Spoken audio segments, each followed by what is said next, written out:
Welcome into this week's NBA Power Rankings. I'm Prim Saripapat. Now that the All-Star festivities are over, the second half of the season is getting underway. We certainly have a lot to talk about. And joining us over the phone is ESPN.com's Mark Stein. So Mark, no surprise here at the top of the rankings. Once again, you have the Oklahoma City Thunder. Now there's news that they expect to have Russell Westbrook returning come Thursday when they take on the Miami Heat. What can we expect from them for the second half of the season? Yeah, I mean, it just looks like things are only getting better for Kevin Durant and the Thunder. It's hard to see the downside here. They'll even have a little bit of practice time to kind of work Westbrook back in. They did so well without him, way better than anybody expected. As long as you can work Westbrook back in seamlessly, and, I don't anticipate major issues there, I would think, given how many knee problems Westbrook has had in the last several months, that he is going to ease his way back into things. I would have to think that the Oklahoma City Thunder are feeling very good about themselves as everybody goes back to work this week. Yeah, it'll be interesting to see how the Thunder eases Westbrook back into things, because he is expected to return on Thursday against one of the best teams in the NBA, the two-time defending champion, Miami Heat. And speaking of the Heat, in the rankings originally, or the last time we had the power rankings, you had the Indiana Pacers at number 2 and the Miami Heat at number 3, and now you have the Heat moving ahead of the Pacers. Why did you do that?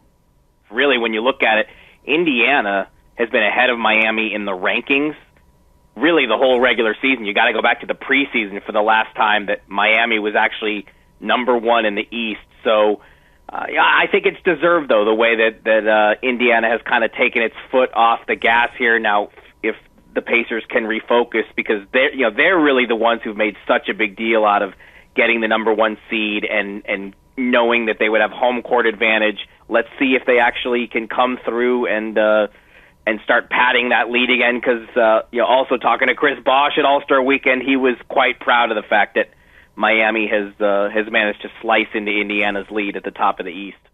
As much as the first half is really important, the second half is kind of like a fresh new start, and things and teams really start to buckle down. You look at the Miami Heat last year, they started off the second half of the season with a 20-game win streak. Of course, that was part of their 27-game win streak. But what is the one team that we should really watch out for heading into the second half? I'm really eager to see what happens with the Atlantic Division. Can Toronto actually hang on and win that division? Brooklyn's very active here on trade deadline week, trying to make their team stronger. And then I think that race for the last couple playoff spots in the West, Phoenix, Memphis, Dallas, Golden State, the way the Warriors have kind of faded after that 10-game winning streak. A team like Minnesota, that they've been flirting with 500 all year long despite their issues in close games, but they're so far behind the 8th, 9th seed, even though they're basically a 500 team with a very good point margin. Just shows you how tough it's going to be just to make the playoffs in the West. So those two races are what I'll have my eye on. Mark Stein, always a pleasure. Thank you very much. You got it. Be sure to check out Mark Stein's Power Rankings every single week, and for all your analysis on all the games, keep it logged on to ESPN.com. For Mark Stein, I'm Prim Saripapat.